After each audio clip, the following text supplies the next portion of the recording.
Another 2. Okay, so what you're going to do? This one. Add. 0 plus 2. Oh. 0 plus 2 Equals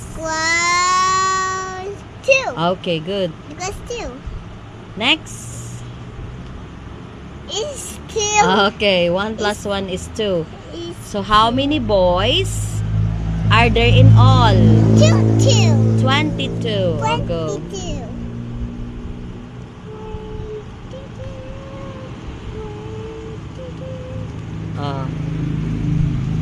Listen to me very carefully, ah.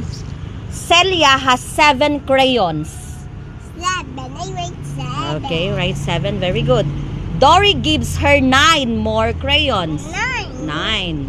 9. What you're going to do? Add the 2 numbers. Go. 9 plus 7. Look at the bigger number. 7. 9. 9 in my head. 7 in my Fingers. fingers. Okay. 9, 10, 11, 12, 13, 14, 15, 16. So how many girls? 16. 16. There are 16 girls or There's one? crayons rather. Okay, very good. Next. Listen to me, ah. There are 14 flowers in the vase. 14. 14. How do you write 14 there? 14. Write 14 in the box. 4. 1 and 4. Careful, ah. Maging 41 yan. Next. And then, teacher Sock puts 8 more flowers. 8. Okay? Here, write 8. 8 more flowers. So now, you combine the 2 numbers. 14 plus 8. Okay. Nga. Let's see. 1 and 4 in the middle here. Ayusin mo yung 4 mo. 1 at saka 4. Dapat magkatabi dyan. Magkatabi yan. 1 and 4. Baliktad. 8. It says 8. Dito. Ang 14. And then, sa tapat niya is 8. 8. Ayusin mo po.